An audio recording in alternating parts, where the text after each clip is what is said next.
Hey guys, welcome to Getting Over It. If you're expecting like a brand new like gameplay of this game, you're not gonna get it. I've played this game hundreds of times, literal hundreds of times.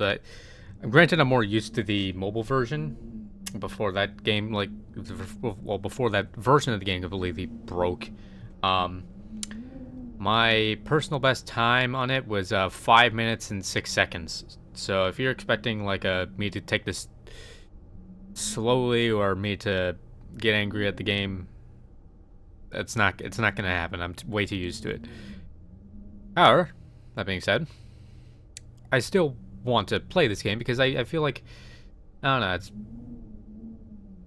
it's an interesting game to play and commentate over. Because it is so simple, but I feel like there's a lot more going on to this, particularly in Bennett Foddy's commentary. It should be good.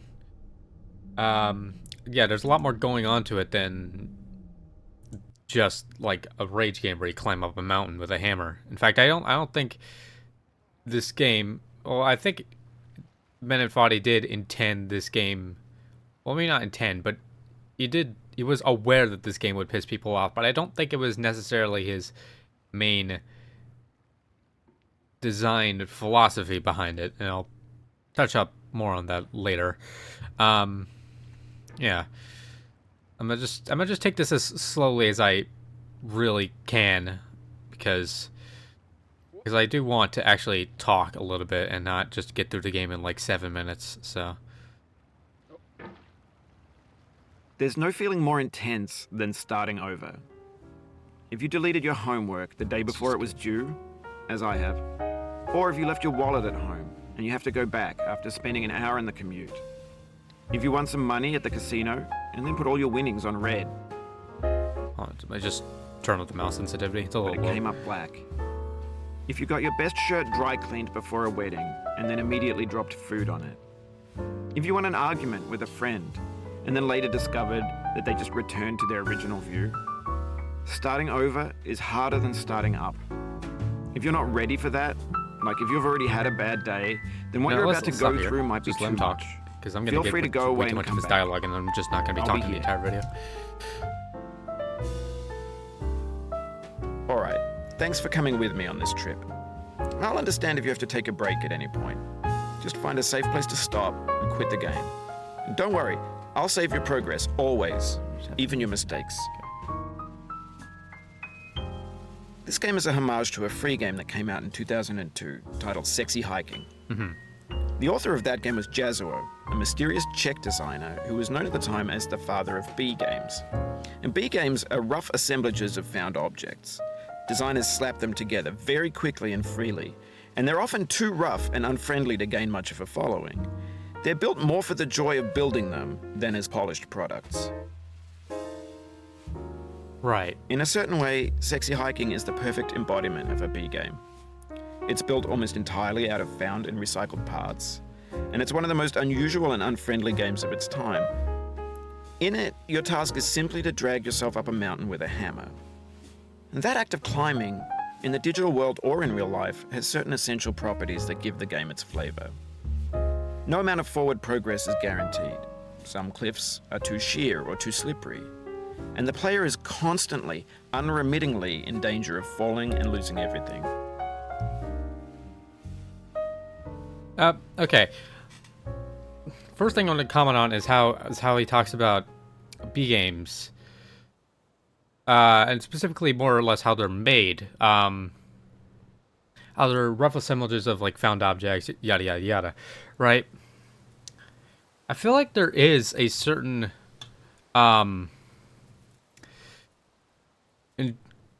inherent enjoyment you get out of just making something for pretty much nothing, like as he says.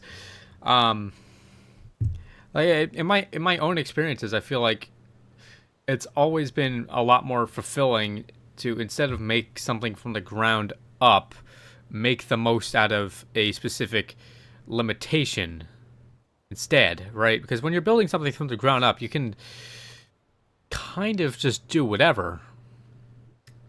So I feel like in some cases, limiting myself to do things within certain constraints actually ends up being a lot more entertaining. How, like, what I'm doing with this video, I'm intentionally taking my time with the game I could be completing. I could be almost done this game by now, in fact, but I'm not. I've just been sitting here the entire time. So, yeah, it's very interesting, and I feel like there's also more to this mountain that I'll touch up on later about it also being just like let's go down here. I mean all the way down. Just launch myself off the edge there. Like, there's a canoe there for some reason. There's a lighthouse there, but it's nowhere near the top of the hill, so that doesn't really make sense. There's an oar sticking out. There's a house, a fucking house, right? Like, it doesn't really make that much sense, but it still feels like it's creating its own atmosphere, and it still feels like it was a game that was made for the enjoyment of it having been made, and how, I don't know, I feel like there's something to be said about how this game, as strangely enjoyable as it is to play and to look at, and probably as it was to make, is still so cheaply made, right? And I feel like there's a certain perseverance in there above, like, the wider gaming industry. Like, you don't have to do everything yourself. Like, it's okay to receive help. It's okay to make things out of other people's assets. I mean, clearly, this is really tightly designed and polished, despite everything, right? Let's keep climbing the mountain, because he's gonna say some more stuff that I feel like would be interesting to comment on. Anyway, when you start sexy hiking, you're standing next to this dead tree that blocks the way to the entire rest of the game. It might take you an hour to get over that tree, and a lot of people never got past it. You prod and you poke at it, exploring the limits of your reach and your strength, trying to find a way up and over. And there's a sense of truth in that lack of compromise. Most obstacles in video game worlds are fake. You can be completely confident in your ability to get through them once you have the correct method or the correct equipment, or just by spending enough time. In that sense, every pixelated obstacle in sexy hiking is real. The obstacles in sexy hiking are unyielding, and that makes the game uniquely frustrating. But I'm not sure Jazzuo intended to make a frustrating game. The frustration is just essential to the act of climbing, and it's authentic to the process of building a game about climbing. A funny thing happened to me as I was building this mountain. I'd have an idea for a new obstacle, and I'd build it, test it, and it would usually turn out to be unreasonably hard. But I couldn't bring myself to make it easier. It already felt like my inability to get past the new obstacle was my fault as a player rather than as a builder. Imaginary mountains build themselves from our efforts to climb them, and it's our repeated attempts to reach the summit that turns those mountains into something real. Right. I think his design philosophy behind this, how he's saying, like, you know, it's easy to make something difficult, but you also can't really bring yourself to make it harder if it still feels like it's, well, you can't really bring yourself to make it any easier if you are already given the tools, all the tools that you'll need to do it. You just need to do it. I feel like that's a very interesting sort of design idea, because a lot of games would just hold your hand and say, okay, well, clearly you're not that familiar with this yet, so let's ease you into it. But getting over it sort of just throws you into this, gives you a hammer, and you got to control a guy in a pot, and just says, hey, this is the controls, have at it, you know? And I feel like there's a certain amount of authenticity that comes with that design philosophy.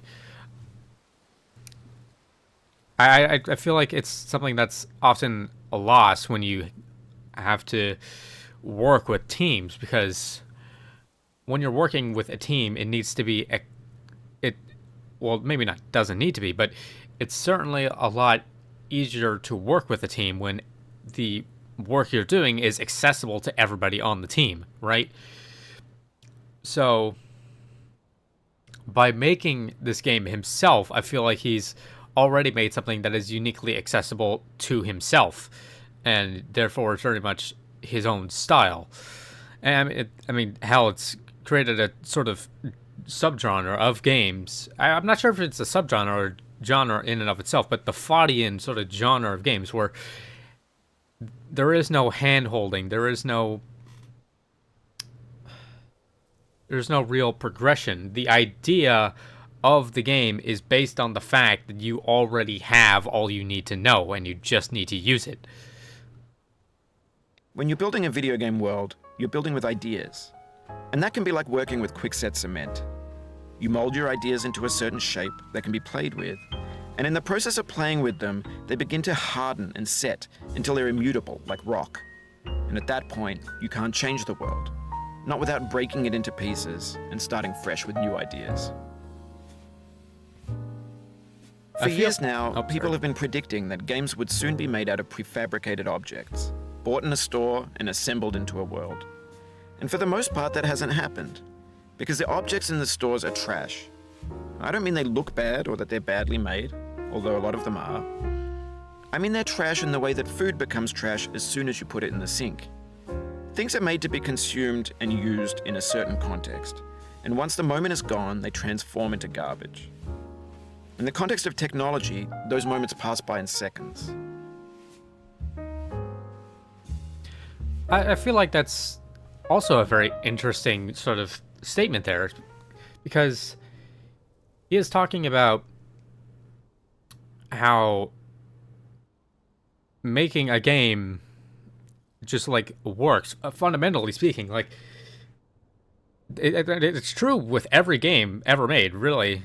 When you make a game and you're starting out, it's really easy to come up with all these bizarre concepts, whatever, because there is no real filter as to what should and shouldn't belong in the game yet, because there is no game yet. But as you make the game, what you consider as fitting or not fitting within the sort of game's ethos is developing. And eventually, I feel like it reaches a point where suddenly you're not exactly making a game that is entirely creative within itself, but it is instead founded off the ideas you thought of within the first hour of its creation, right? So there's a lot of restrictiveness in that, and there's a lot of creativity that can be found with being restrictive. And I feel like there's something to be said that you putting limits on yourself actually makes you work, I don't know, more eclectically, for lack of a better word. Yeah, and he also said something about like the objects in the stores being trash and games, and a lot of people in the earlier days predicting that would happen, but it hasn't really, and there's a good reason for that. It's because a lot of larger teams, I'd imagine, would prefer to just make something from the ground up. I mean, it makes sense, right? You wouldn't really want to make a game from a whole bunch of other people's assets as a team, because surely somebody on your team is willing to make the assets for you, and surely that would mean that they would fit more with your game. But I feel like getting over it is a contradiction to that idea, where it takes a lot of really unfitting pieces and still manages to jam them together into something that creates its own atmosphere. It's really strange how that happens, you know? Let's just get up this building here. Over time, we've poured more and more refuse into this vast digital landfill that we call the internet. It now vastly outnumbers and outweighs the things that are fresh and untainted and unused. When everything around us is cultural trash, trash becomes the new medium, the lingua franca of the digital age. And you can build culture out of trash. But only trash culture. B games, B movies, B music, B philosophy. Maybe this is what digital culture is. A monstrous mountain of trash, the ash heap of creativity's fountain. A landfill with everything we ever thought of in it. Grand, infinite, and unsorted.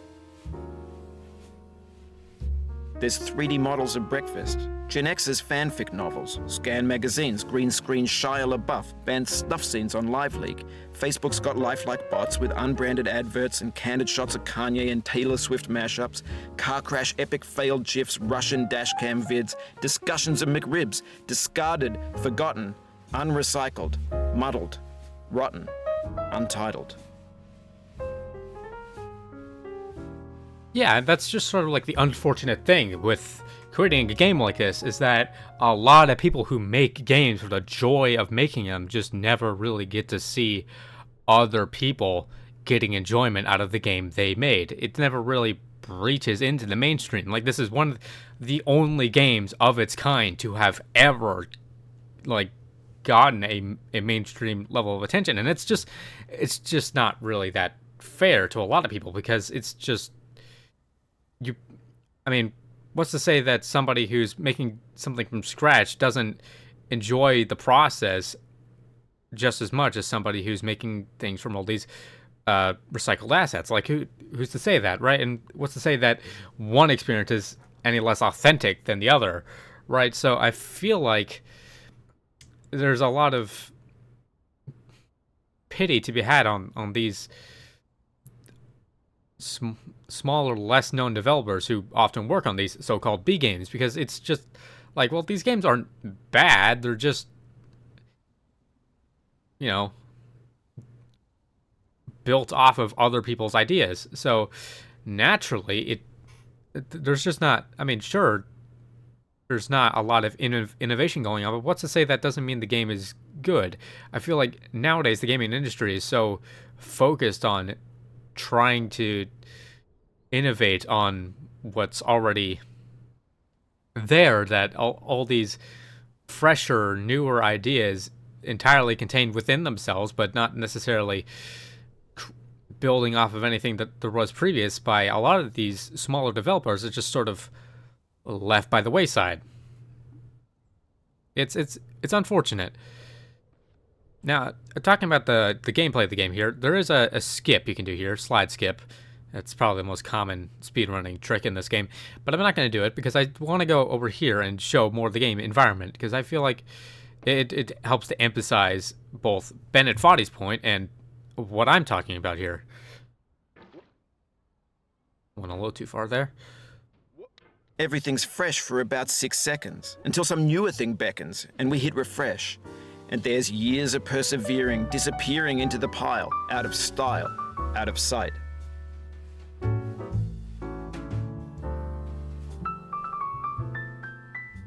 Yeah, exactly. It's just like,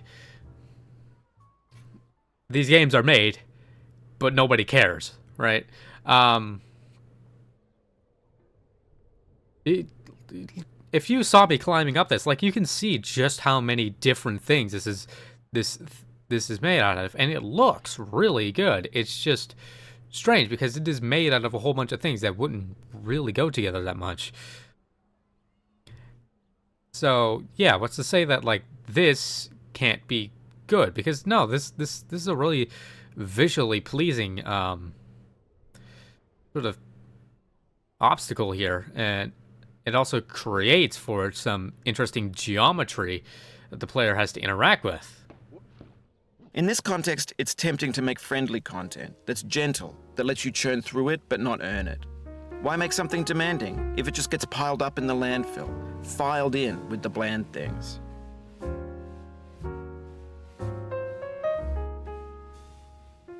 Yep, and tis the sort of like the struggle with indie development, is that you're working and you're enjoying your work, but are you really earning anything back from it? No, not really. That's always the struggle with with indie developers, and pretty much every professor in my college has said this, is that if you're working for a smaller company, you'll probably find a lot more enjoyment in your actual work, but you'll find a lot less income in doing so. And unfortunately, a lot of people just can't afford to live like that, right? Like, try as you may, but it's for a lot of people, it's simply unsustainable. Let me just get across here. When games were new, they wanted a lot from you. Daunting you, taunting you, resetting and delaying you. Players played stoically. Now everyone's turned off by that. They want to burn through it quickly. A quick fix for the fickle, some tricks for the clicks of the feckless. But that's not you, you're an acrobat. You could swallow a baseball bat. Yep. And that, again, he's just... I mean, he's doing a lot to say the same point, but he's painting it in such a way where each thing is so simple to understand. Like, a bigger game from a bigger company is a lot easier to digest, usually, than a whole bunch of smaller indie games, because there's a lot less variety to be had. It's like going to an ice cream parlor and, like, 5 of the flavors are just different brands of vanilla. Like, how different can it really get? Not really, but if you like vanilla, like, you'll get more vanilla, right? This game is like when you go to the ice cream parlor and you see the other 35 flavors in the boxes, and every single time you go, I want to try that one. I haven't had that one before, right? Now I know, most likely you're watching this on YouTube or Twitch, while some dude with 10 million views does it for you. Like a baby bird being fed chewed up food. That's culture too. But on the off chance that you're playing this, what I'm saying is, trash is disposable, but maybe it doesn't have to be approachable. What's the feeling like? Are you stressed? I guess you don't hate it if you got this far, feeling frustrated. It's underrated. Yeah. And then he talks about our involvement as the player in this game. Like, whether you're watching or playing the game doesn't really matter all that much, because you're still consuming this game that so many people would have probably glossed over.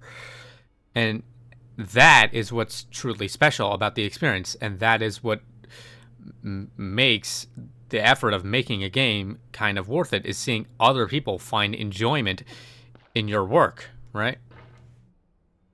An orange is sweet, juicy fruit locked inside a bitter peel. That's not how I feel about a challenge. I only want the bitterness. It's coffee, it's grapefruit, it's licorice. And yeah, a challenge is not exactly something that is supposed to be sanitized. It's supposed to be a little bit bitter, right? A challenge is, if a challenge were sanitized, then it wouldn't really feel like you're accomplishing anything by completing the challenge. By it being so bitter, you feel a sense of accomplishment when you're getting over it. Hence the name of the game. It wouldn't pop up in the menu, but yeah. Now we're at the orange hell, which is infamously the hardest section of the whole game. So if you hear me shutting up a little bit, I'll probably... You'll know why.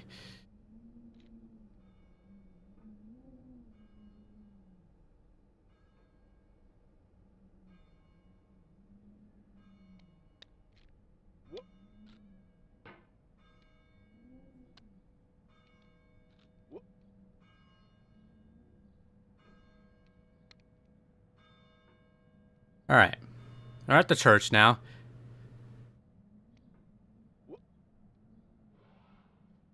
Yeah, that sound used to be a lot louder. I'm not sure if I just have my settings like weird or whatever, but that sound in the game used to be super loud. I think it's actually dependent on your system volume, not your game volume, like the actual volume you have on your computer, which is why for me that's so quiet, because my volume is at 6 out of 100. So I do like how there's just like a random bat jump scare though. That, I don't know, I like how it throws the player off when It sort of punishes them for celebrating too early.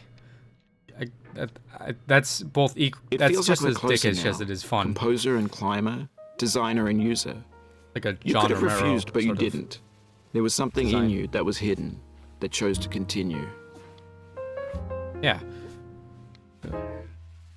I've never really mastered the whole like skipping on the hammer and keeping my momentum that way.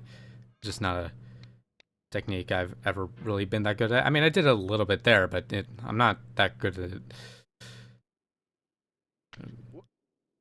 It's gonna take a few to get right. There we go. Yeah, what he said there, like, yeah, by persevering through the game, we are seeing all of what he, all what he has to offer, and I feel like most people probably, at least when they look at an indie game, wouldn't give it the same sort of fair shake that they would like a AAA title. It's just not something that is as easily digestible, usually. So, by persevering through this game, we are seeing what he has to offer, and we are giving him the fair shot that he deserves, right? Also, I never noticed this until like a few weeks ago, but there's a hook there on the rock, which is strange because you can't really interact with that hook at all. But there's a hook there. I suppose it's just another one of those assets from like the asset store or whatever that they found and felt like he wanted to put somewhere because this game is just built with a whole bunch of assets, and I'd imagine that most of them, if not all of them, got used in some way, right? There you go. Yeah. I always go a little too fast on this part, so I apologize for falling down and wasting you guys' time.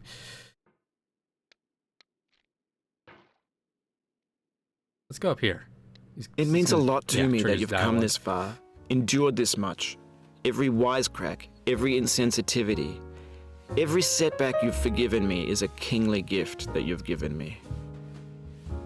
And yeah, we will hardly ever, like, truly be able to comprehend how much it means to a developer that you are playing their game. But getting that reassurance that we are, in fact, just making their day simply by giving them part of our time to give them attention and sort of circle in on their art is a lot. It means a lot to the artist. Good boy.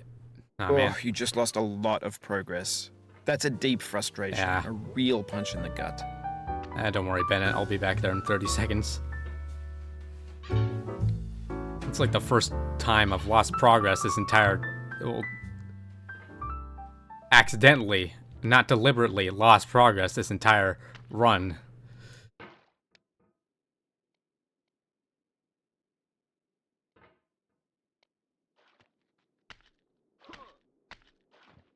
There you go. Yeah, I always just try to keep the momentum when going off of the snowman. Oh boy. And will I make it? Yeah, okay. This is a weird jump there. It just feels claustrophobic. And as someone who has claustrophobia, that it just feels very awkward. We have the same taste, you and I. It's not ambition. It's ambition's opposite. An obdurate mission to taste defeat. You'll feel bad if you win, so I put this snake in for you. I feel like the snake is something that's often misinterpreted by a lot of people who were inspired to make a game by getting over it. Because getting over it is specifically designed so the snake is entirely optional. And he specifically tells you not to ride it. Right? All you really have to do is fight your morbid curiosity to not ride the snake. or just not be so ridiculously clumsy that you somehow manage to accidentally ride it. The snake takes you back to the very beginning of the game, by the way. It is uniquely dickish because it tells you pretty much exactly what it's going to do to you. And I feel like that's what's misinterpreted by a lot of developers, is that I think probably the best example I can think of is in Only Up. There's a similar thing to the snake, but the difference between the snake and that thing, I forget what it is that you're kind of forced to encounter it, which I don't think is necessarily the design philosophy behind the snake. You're just because that just revokes the thing in Only Up anyways revokes progress from the player for the sake of revoking progress for the player and making them upset. Doesn't really serve a greater purpose, and getting over it was never about deliberately making the player upset. Getting over it, I feel like was always just a practice in Bennett Foddy's design philosophy, and also a practice in the player's patience.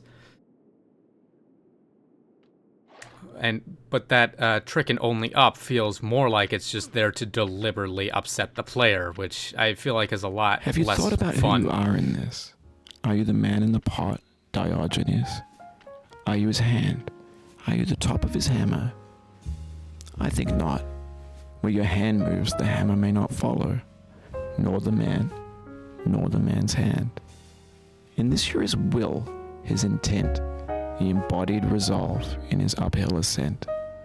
Yeah, that reveal feels a lot less, well, not necessarily climactic, but it feels a lot less impactful, given that I've been talking about how we are playing this game, and by giving it some attention, it is complimenting the developer, because that's all he really wanted, was to feel like, at least I get the impression that all he really wanted was to feel like somebody appreciates his works, or at least somebody is giving his work a fair shake. More like Bennett Foddy comes off to me as uniquely not egotistical, so I wouldn't necessarily say that appreciation is what he's looking for. Yeah, saying that we are the embodiment of this guy's will to get up the mountain feels a lot more appropriate than just saying we are this guy, because some of us aren't playing the game. Like he said earlier, some of us aren't playing the game, we're just watching videos of the game. So by giving it a fair shake, we are all embodying his will, even if we are not all playing the game. You've conquered the ice cliff, the platforms, the church and the rectory, the living room and the factory, the playground, the construction site, the Granite Rocks and the Lakeside. You've learned to hike. There's no way left to go but up, and in a moment I'll shut up. But let me say, I'm glad you came. I dedicate this game to you, the one who came this far. I give it to you with all my love. Right. And yeah, that just sort of solidifies, I feel like, his main point is that, yeah, it's sure, it may not ever be as successful, but it's in the little things about the people paying attention, or at least, well, maybe not paying attention, but giving a fair shake to this game that really matters to him. And I feel like that's really sweet, and I feel like that's also very relatable as a sort of a developer myself. Well, developer in training. And then I would usually, when I'm running through this game, skip over these credits, but since we're here, I might as well. There's also going to be a rendition of Going Down the Road Feeling Bad, which is ironic because since I have had no trials and tribulations through this game, I never got to hear it, but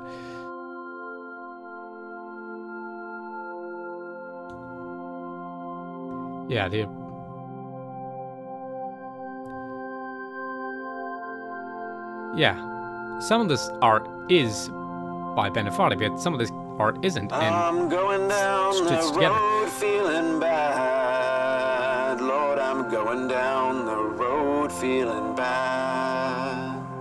I'm going down this road feeling bad. And I ain't gonna be treated this away. I'm going where It's been a while since I wrote anything by hand. This is making my fingers hurt. If you enjoyed this game, I bet you'll also enjoy the game that inspired it, Sexy Hiking by Jazwo, a free game that you can still find at this website. I don't believe this website's still up anymore, but you can try the link. You might also enjoy these games. Please give these guys some attention. I cannot say how much indie games really rely on people playing them. It suits my cauldron. I'm going where my cauldron's never Shouts to Genevieve, Gabe, Matt, co-working brothers, Doug, Miro, and Noah, my sport friends, my New York colleagues at NYU and outside of it, Frank, Zach, Robert, Kevin, Margaret, Charles, Eddie, I can't even read all those names, to Ian Snyder, who climbed the top of the mountain, and to Corey Martin, who's first least successful speedrun. Yeah, I feel like his appreciation is really like voiced. This is Jazwo, a genius, and the inspiration for space. I hope you get to play it one day. Thanks to Nina and CML and I don't think we've ever heard that Jazzo. We still don't know if Jazzo has played this game. Sorry about that one time when he got all the way to the top and fell all the way down to the bottom. Okay, that's it for me.